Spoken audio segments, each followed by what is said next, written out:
दिल के अरमा आंसुओं में बह गए। कांग्रेस पार्टी 99 पर ठहर गई, या इसे यूं कहें कि दिल के अरमा आंसुओं में बह गए और पूरी भारतीय जनता पार्टी 240 पर ठहर गई। अब 99 का आंकड़ा बड़ा है या 240 का आंकड़ा बड़ा है, यही तय करना है आज के इस संवाद में। दोस्तों नमस्कार, मैं हेमंत कृष्ण, आप देख रहे हैं द संकेत लाइव। दोस्तों, अभी मैंने आपसे कहा कि दिल के अरमा आंसुओं पे बह गए, और यह शुरुआत किसने की? आज लोकसभा में अनुराग ठाकुर ने कांग्रेस पर करारा प्रहार किया।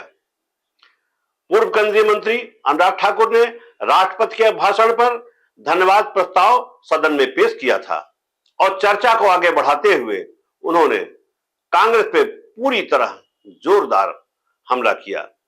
उन्होंने कहा कि 2014 में जब प्रधानमंत्री नरेंद्र मोदी ने पहली बार देश की सत्ता संभाली तो विरासत में लड़खड़ाती चरमराती अर्थव्यवस्था मिली थी, और इसी के साथ देश को आगे बढ़ाया था। उन्होंने कहा कि जो जीडीपी 2014 में 4.6 थी, वो आज 8.4 पर है। यानी पूरी तरीके उन्होंने कांग्रेस शासन को नकार दिया और प्रधानमंत्री नरेंद्र मोदी के नेतृत्व में चल रही गठबंधन की सरकार के बड़े बड़े अच्छाइयां गिनाई उन्होंने, बड़ी बड़ी उपलब्धियां गिनाई उन्होंने राहुल गांधी पे करारा प्रहार किया और कहा पावर विदाउट रिस्पांसिबिलिटी इंजॉय कर रहे थे राहुल गांधी। और इस बार तो सदन में वो विपक्ष के नेता हैं, अब उन्हें जमींदारी नहीं चलानी होगी, अब उन्हें पूरी जिम्मेदारी से सदन में पेश रहना पड़ेगा, उपस्थित रहना पड़ेगा, छुट्टी पर नहीं जाना पड़ेगा। 2024 का ये चुनाव नीति, नियत, निष्ठा और निर्णयों पर विश्वास का चुनाव है, और जनता ने इस पर मोहर लगाई है। फिर एक बार मोदी जी के नेतृत्व में एनडीए की सरकार बनाई कि 2001 में जब वो गुजरात के मुख्यमंत्री बने तो तब से लेकर अब तक 23 वर्षों में एक दिन की भी छुट्टी अपने लिए नहीं ली, अपना जीवन जनता के लिए समर्पित किया है। मोदी जी के दिल में जो गरीब और जरूरतमंद के लिए पीड़ा है, हमने वो कोविड के समय देखा है। उनकी नीतियों में, कार्यक्रमों में, सब में नजर आता है कि वो गरीब के लिए कितने चिंतित रहते हैं। पिछले 100 वर्षों में दुनिया ने सबसे बड़ी त्रासदी तब देखी, भारत ने भी संकट को झेला, और मैं भी उस समय सरकार का हिस्सा था। और मुझे याद है आज भी प्रधानमंत्री नरेंद्र मोदी जी ने जो पहली बात कही, वो ये कहा कि देश के गरीब का थाली खाली नहीं रहनी चाहिए, उसका पेट खाली नहीं रहना चाहिए, उसके लिए अन्न की व्यवस्था करनी है। तो प्रधानमंत्री गरीब कल्याण अन्न योजना लेकर आए और 80 करोड़ लोगों को मुफ्त में अनाज दिया, तो मोदी सरकार ने दिया है, और आज वो देश के कोने कोने तक पहुंचाया है। उस समय दुनिया भर में जो डिलीवरी मैकेनिज्म था वो रुक गया था, लेकिन उसके बावजूद हमने देश के हर कोने तक अनाज पहुंचाया। जब 2014 में हम आए तो India was among the fragile 5 economies of the world, and today India is the 5th largest economy of the world.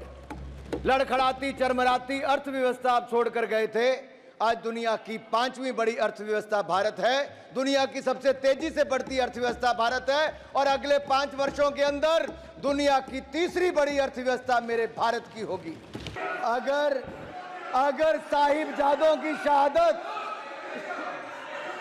साहिबजादों की शहादत पर भी अगर पूरे देश ने वीर बाल दिवस के रूप में मनाया, तो ये भी प्रधानमंत्री नरेंद्र मोदी जी की शोध।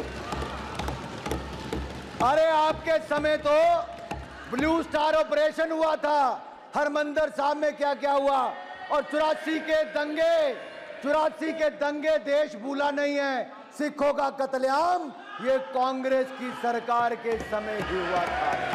इनका दर्द नजर आ रहा है। 3 बार प्रयास करने के बाद भी जो 100 के आंकड़े तक नहीं पहुंच पाया, 99 पर ही रुक गया। वो तो यही कहते हैं, दिल के अरमा आंसुओं में बह गए, इतनी नौटंकियों के बाद भी 99 पर ही अटक कर रह गए।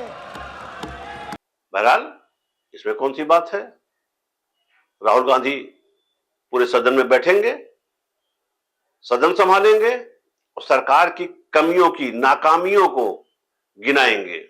बहरहाल अनुराग ठाकुर ने जिस तरह से राहुल गांधी और कांग्रेस को घेरा, उस समय राहुल गांधी सदन में मौजूद नहीं थे, लेकिन इसी के बाद राहुल गांधी सदन में आ गए और जब लोकसभा अध्यक्ष ने राहुल गांधी को न्योता दिया बोलने के लिए, तो आज राहुल गांधी वो 2014 के पहले वाले राहुल गांधी नहीं थे, 2024 के पहले वाले राहुल नहीं थे।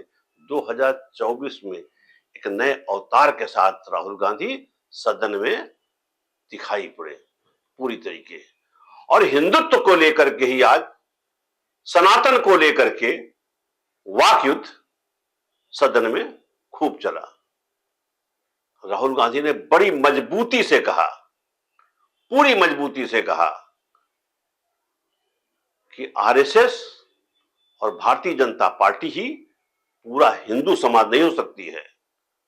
हिंदू समाज बहुत बड़ा है, हिंदू समाज सहिष्णु है। भारतीय जनता पार्टी के तरीके से प्रधानमंत्री मोदी जिस तरह देश को डरा रहे हैं, और जो लोग अपने आप को हिंदू कहते हैं वो 24 घंटा हिंसा हिंसा हिंसा, नफरत नफरत नफरत, असत्य सत्य असत्य।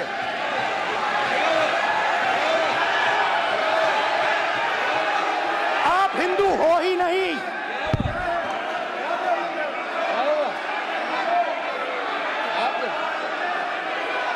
Just get me that picture of Shiva.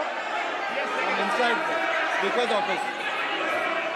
Hindu धर्म में साफ लिखा है, सत्य के साथ खड़ा होना चाहिए, सत्य से पीछे नहीं हटना चाहिए, सत्य से नहीं डरना चाहिए।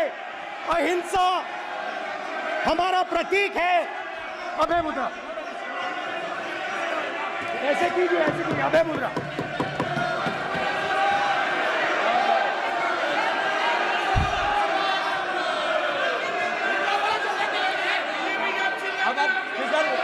नहीं आएगा। प्राइम मिनिस्टर भी नोट किए, प्राइम मिनिस्टर पे स्पीकर की तरफ से कोई नहीं आएगा। This will happen here. Speaker we doing this, it will repeat again. भाई भाई भाई स्पीकर की तरफ से कोई रूल नहीं आ रहा। माननीय ये आप बात समझिए, कोई नहीं बोल रहा। आप बात समझिए। ये इसलिए चिल्ला रहे हैं क्योंकि तीर जाके दिल में लगा है, दिल में जाके तीर लगा है, इसलिए ये चिल्ला रहे हैं। देखो चुप हो गए, देखिए स्पीकर साहब चुप हो गए सब।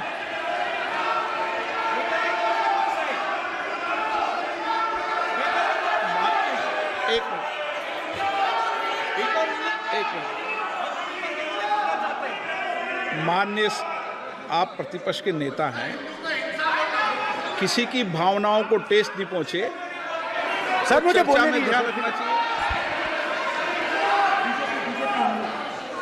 ये जो ये विषय बहुत गंभीर है,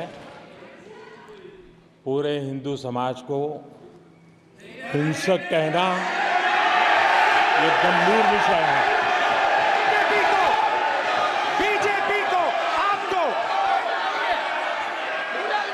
नहीं, नरेंद्र मोदी जी पूरा हिंदू समाज नहीं है, बीजेपी पूरा हिंदू समाज नहीं है, आरएसएस पूरा हिंदू समाज नहीं है। उस तरीके हिंदू समाज देश को नहीं डराया करता है। उन्होंने पूरी चेतावनी दी, प्रधानमंत्री सामने बैठे थे और चेतावनी देते हुए उन्होंने कहा कि इस बार गुजरात में लिख करके ले लो कि इंडिया गठबंधन आपको हराने जा रहा है। यानी राहुल गांधी ने पूरी तरीके से अमित शाह और मोदी जी को जो गुजरात से आते हैं उन्होंने चैलेंज कर दिया कि बचाओ अपना गुजरात। कैसे बचता है गुजरात?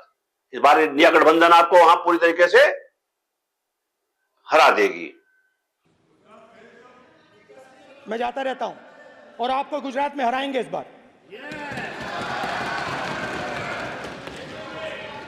आप लिख के ले लो, लिख के ले लो, आपको ऑपोजिशन इंडिया गठबंधन गुजरात में हराने जा रहा है।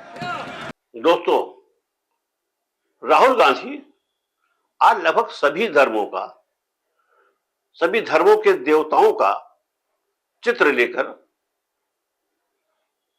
लोकसभा में मौजूद रहे और जब जब उन्होंने किसी देवी देवता का फोटो दिखाने की कोशिश की, या तो उनके माइक बंद कर दिए गए या कैमरे का रुख बदल दिया गया।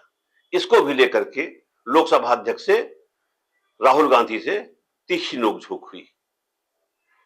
लोकसभा अध्यक्ष ने सफाई दी कि ना माइक मेरे हाथ में है न कैमरा मेरे हाथ में है। तो क्या मतलब समझा जाए कि लोकसभा अध्यक्ष का नियंत्रण नहीं है? क्यों कर्मचारियों को निर्देशित कर सके कि कैमरा राहुल गांधी की तरफ भी करो, उनका माइक मत बंद करो। लेकिन राहुल गांधी डरे नहीं, डटे रहे और उन्होंने साफ संदेश दिया कि न डरेंगे न डराएंगे। मोदी जी पूरे देश को डरा रहे हैं, मोदी जी सैनिकों को डरा रहे हैं, मोदी जी नौजवानों को डरा रहे हैं, मोदी जी महिलाओं को डरा रहे हैं। और यही नहीं, उन्होंने तो अयोध्या की भी चर्चा की कि पूरा अयोध्या डरा डरा हुआ है, सहमा सहमा हुआ है। उन्होंने कहा कि तोड़फोड़ की राजनीति करते हैं और इसी का परिणाम रहा कि अयोध्या में जिस भगवान राम को स्थापित किया इन्होंने, भगवान राम के नाम पर इन्होंने पूरी अयोध्या उजाड़ दी। गरीबों को सड़क पे लाके खड़ा कर दिया, दुकानदारों को, प्रसाद वालों को, रेहड़ी ठेले वालों को सड़क पे लाकर खड़ा कर दिया। पूरी अयोध्या की मुख्य सड़कें तोड़ दी गई और इस बीच उनके बगल अयोध्या के सांसद अवधेश प्रसाद मौजूद थे। और जैसे ही राहुल गांधी ने अयोध्या की चर्चा शुरू किया, अवधेश प्रसाद जी उठ करके राहुल गांधी से हाथ मिलाने लगे। पूरा सदन देखता रह गया। तो ये जो दोनों लोगों ने हाथ मिलाया, राहुल गांधी कांग्रेस पार्टी के प्रतिपक्ष के नेता हैं और अवधेश प्रसाद समाजवादी पार्टी से हैं। तो दोनों का जो एक कोलैबोरेशन दिखाई पड़ा, जो एक मिलाप दिखाई पड़ा, आज सदन में एक नजीर था। राहुल गांधी ने कहा कि जब अयोध्या में भगवान राम के प्राण प्रतिष्ठा का कार्यक्रम चल रहा था, वहां अडानी थे, अंबानी थे, तमाम बड़े बड़े लोग थे, लेकिन अयोध्या का कोई भी वासी प्राण प्रतिष्ठा में मौजूद नहीं था। डरा दिया गया था। अयोध्यावासी प्राण प्रतिष्ठा कार्यक्रम में कौन कहे, कार्यक्रम में बाहर में नहीं दिखाई पड़ रहे थे। पूरी अयोध्या डरी हुई थी और इसीलिए अयोध्या सीट भारतीय जनता पार्टी पूरी तरीके हार गई।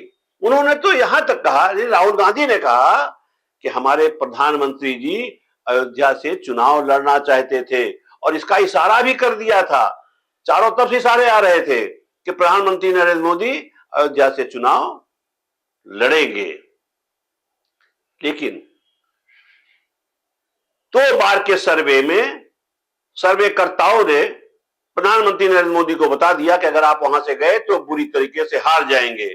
उसके बाद जहां वो बनारस गए तो बनारस से भी किसी तरीके से बच के निकले, यानी कम वोटों के अंतर से जीते। 3 बार नरेंद्र मोदी ने टेस्ट किया, 2 बार क्या मैं अयोध्या से लड़ जाऊं, और सर्वेयर्स ने कहा अयोध्या में मत लड़ जाना, अयोध्या में मत लड़ जाना, अयोध्या की जनता हरा देगी। और इसीलिए प्रधानमंत्री वाराणसी गए और वहां बच के निकले।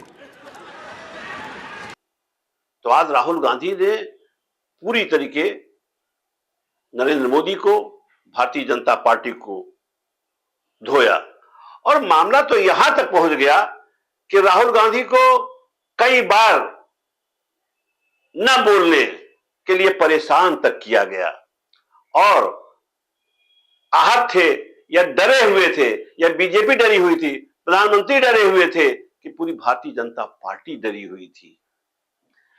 प्रधानमंत्री नरेंद्र मोदी को बीच में उठ करके विरोध करना पड़ा, राहुल गांधी का टोकना पड़ा। देश के रक्षा मंत्री राजनाथ सिंह को भी उठना पड़ा, देश के गृह मंत्री अमित शाह को भी उठना पड़ा, यानी एक अकेला सब पर भारी।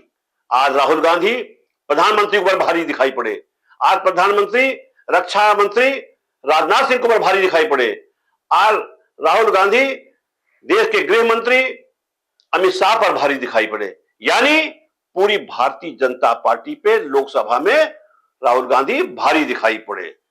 आज राहुल का एक अलग व्यक्तित्व दिखाई पड़ा। मगर अग्निवीर को जवान नहीं कहा जा सकता। अग्निवीर यूज एंड थ्रो मजदूर है, और आप उससे कहते हो, उसको आप 6 महीने की ट्रेनिंग देते हो, 6 महीने की ट्रेनिंग देते हो। दूसरी तरफ चाइना के जवान को 5 साल की ट्रेनिंग मिलती है, राइफल लेकर उसके सामने खड़ा कर देते हो, उसके दिल में भय पैदा करते हो। एक जवान और दूसरे जवान के बीच में फूट डालते हो कि एक को पेंशन मिलेगी, एक को शहीद का दर्जा मिलेगा, दूसरे को नहीं मिलेगा, और फिर अपने आप को देशभक्त कहते हो। ये कैसे देशभक्त हैं?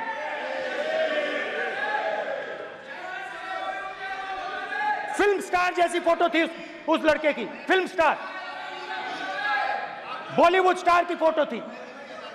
मैं सोच रहा था, देखो इस युवा ने जान दी। स्पीकर सर, अध्यक्ष महोदय, अध्यक्ष महोदय, एक आदमी सब पर भारी। अध्यक्ष महोदय, मैं नेता प्रतिपक्ष से अनुरोध करना चाहूंगा, गलत बयानी करके सदन को गुमराह करने की कोशिश गलत नहीं है सर, गलत नहीं है सर, कर देना चाहता हूं कि युद्ध के दौरान अथवा सीमाओं की सुरक्षा के दौरान यदि हमारा कोई अग्निवीर का जवान शहीद होता है तो उसके 1 करोड़ रुपए की धनराशि सहायता के रूप में उसके परिवार को मुहैया कराई जाती है। इस प्रकार की गलत बयानी से सभी को गुमराह करने की कोशिश नहीं की जानी चाहिए। संसद महोदय, अध्यक्ष। स्पीकर सर, स्पीकर सर देखिए, स्पीकर सर देखिए, राजनाथ सिंह जी की एक राय है, मेरी एक राय है। सच्चाई अग्निवीरों को मालूम है, हमें बोलने की जरूरत नहीं है। अग्निवीर को किस चीज का सामना करना पड़ता है, शहीद का दर्जा मिलता है या नहीं मिलता है, कॉम्पनसेशन मिलता है नहीं मिलता है, पेंशन मिलती है नहीं मिलती है, वो उसको मालूम है। पॉइंट ऑफ ऑर्डर है मान्यवर। अब सदन के सामने 2 स्टेटमेंट हुए, एक हुआ विपक्ष के नेता का, दूसरा हुआ माननीय राजनाथ सिंह जी का, रक्षा मंत्री जी का। ये कहते हैं कि 1 करोड़ रुपया नहीं मिलता है। श्री राजनाथ सिंह ने अधिकृत रूप से कहा कि मारे जाने वाले अग्निवीर को जो शहीद होता है उसको 1 करोड़ रुपया मिलता है। उनको फैक्चुअल पोजीशन सदन पर रखनी चाहिए मान्यवर। ये सदन झूठ बोलने की जगह नहीं है मान्यवर, यहाँ सच बोलना चाहिए। और अगर ये नहीं रखते हैं तो उनको ये सत्यापन नहीं करते अपने स्टेटमेंट का, तो उनको सदन और देश से और अग्निवीरों से माफी मांगनी चाहिए माननीय।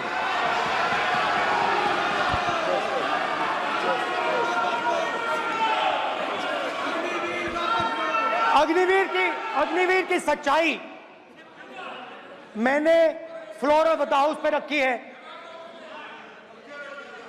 और राजनाथ सिंह जी ने भी कहा है। जो रियलिटी है वो हिंदुस्तान की सेना को मालूम है, वो अग्निवीरों को मालूम है। उनके कहने से या मेरे कहने से कोई फर्क नहीं पड़ता। स्पीकर सर, देश की सेना जानती है, पूरा देश जानता है कि अग्निवीर स्कीम सेना का स्कीम नहीं है, पीएमओ का स्कीम है। और पूरी सेना जानती है कि स्कीम प्राइम मिनिस्टर का ब्रेन चाइल्ड था, स्कीम सेना का ब्रेन चाइल्ड नहीं था। जैसे नोटबंदी की गई वैसे ही आर्बिट्री तरीके से। अध्यक्ष महोदय, अध्यक्ष महोदय, मैं नेता प्रतिपक्ष से विनम्रता पूर्वक अनुरोध करना चाहता हूं कि कृपया वह सदन को गुमराह करने की कोशिश न करें। अग्निवीर योजना के संबंध में बहुत सारे लोगों से 158 ऑर्गेनाइजेशन के साथ सीधा संवाद स्थापित हुआ है, उनके सुझाव लिए गए हैं, तब यह अग्निवीर योजना लाई गई है और बहुत सोच समझकर यह योजना लाई गई है। और मैं यह भी स्पष्ट कर देना चाहता हूं, इस प्रकार की योजनाएं दुनिया के कई देशों में है, यूएस में है, यूके में है, वहां पर किसी को कोई किसी प्रकार की आपत्ति नहीं है। अब बिना अग्निवीर योजना के बारे में समझे, बिना उस संबंध में कोई पूरी जानकारी हासिल किए इस तरीके से सदन को गुमराह करना, इसे कदापि उचित नहीं ठहराया जा सकता। महोदय, मैं तो आपसे यह अनुरोध करूंगा, इसे सदन की कार्रवाई से बाहर निकाला जाना चाहिए।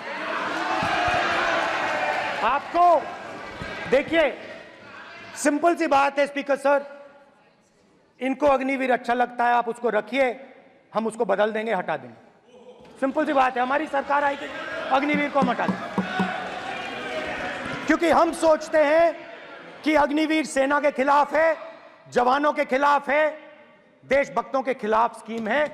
हम इस स्कीम को नहीं चाहते। राहुल गांधी ने कहा, देश को जिस तरह से आप डरा रहे हैं, अग्निवीर योजना जिसे अगर हमारी सरकार आई होती तो खत्म कर देती। देश का अग्निवीर जब मरता है तो उसे शहीद का दर्जा नहीं दिया जाता। देश का अग्निवीर जब मरता है तो उसे कोई कंपनसेशन नहीं दिया जाता। इस पर राजनाथ सिंह ने सफाई जरूर दी, लेकिन उन्होंने साफ साफ कहा कि हमारे बोलने से, प्रधानमंत्री के बोलने से, राजनाथ के बोलने से कोई फर्क नहीं पड़ता है। अग्निवीर जानता है कि उसे क्या मिला, क्या मिल रहा है। जो मर गए उन्हें क्या मिला, क्या नहीं मिला। उन्होंने कहा, अग्निवीरों को 4 साल बाद बेरोजगार किया जा रहा है। मतलब कहने का यह है दोस्तों, क्या जिस तरीके से राहुल गांधी ने पूरी भारतीय जनता पार्टी को, प्रधानमंत्री नरेंद्र मोदी, अमित शाह, राजनाथ सिंह के साथ घेरा है, वो अभूतपूर्व रहा। एक तरफ जहां आज राहुल गांधी भारतीय जनता पार्टी को घेर रहे थे, वहीं राज्यसभा में मल्लिकार्जुन खड़गे ने भी भारतीय जनता पार्टी को पूरी तरह लताड़ा। आलम यह हुआ कि सुधांशु द्विवेदी को भी उठना पड़ा, विरोध करना पड़ा, लेकिन मल्लिकार्जुन खड़गे डिगे नहीं, टिके रहे। और उन्होंने तो यहां तक आरोप लगा दिया कि आरएसएस ने गोडसे के माध्यम से गांधी की हत्या करी, महात्मा गांधी की हत्या कराई। सदन में मल्लिकार्जुन खड़गे के बोलते ही हंगामा खड़ा हो गया, लेकिन रुके नहीं, डटे रहे। उन्होंने भी वहां अग्निवीर योजना की चर्चा की। उन्होंने कहा, इस अग्निवीर योजना से देश के नौजवानों के हौसले टूट गए हैं। उन्होंने यहां तक कहा कि सेना में वन नेशन वन पेंशन की बात की गई थी, लेकिन उस पर भी कुछ नहीं हुआ। सैनिक स्कूल की चर्चा करते हुए मल्लिकार्जुन खड़गे ने कहा कि जिस सैनिक स्कूल को सरकार को चलाना चाहिए, सरकार के संरक्षण में चलना चाहिए, उस पर आज बड़े बड़े उद्योगपतियों का कब्जा है। और ये उद्योगपति कोई और नहीं है, ये उद्योगपति आरएसएस के हैं। यानी सेना की कमान, उनके नौजवानों की कमान धीरे धीरे आरएसएस को सौंपी जा रही है। खड़गे जी ने जाति जनगणना पर भी बल दिया और कहा कि देश में हर 15 मिनट में एक दलित, यहां से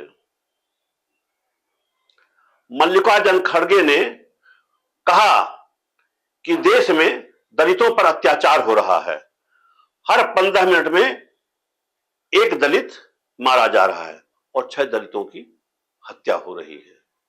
उन्होंने कहा कि जाति जनगणना होना जरूरी है और जब तक जाति गणना नहीं होगी तब तक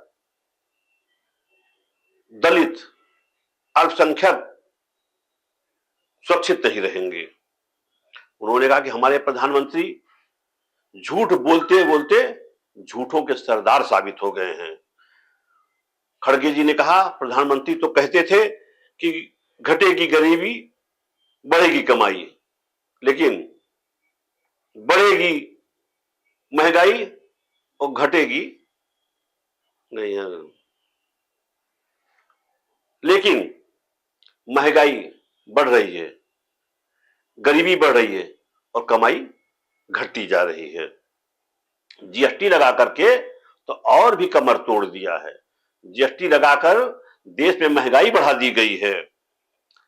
अंत में उन्होंने, खड़गे जी ने जो कहा वो आप सुनिए कि जब नेहरू जी का देहांत हुआ था 1964 में, तो इन्हीं पार्टी के नेता थे अटल बिहारी वाजपेयी। उन्होंने तारीफों के पुल बांध दिए थे नेहरू जी के लिए और कहा था ऐसा नेता अब देश में नहीं पैदा होगा। भावपूर्ण श्रद्धांजलि दी थी। लेकिन आज की भारतीय जनता पार्टी नेहरू खानदान को गाली दे रही है। इस भाषण में सुनिए कि उन्होंने गांधी जी के बारे में क्या कहा, वाजपेयी जी के बारे में क्या कहा। दोस्तों, आज का पूरा लोकसभा और राज्यसभा का सदन इंडिया गठबंधन का रहा। पूरी तरीके से भारतीय जनता पार्टी आज घुटनों पे नजर आई। प्रधानमंत्री नरेंद्र मोदी घुटने पे नजर आए, रक्षा मंत्री राजनाथ सिंह घुटनों पे नजर आए, अमित शाह घुटने पे नजर आए।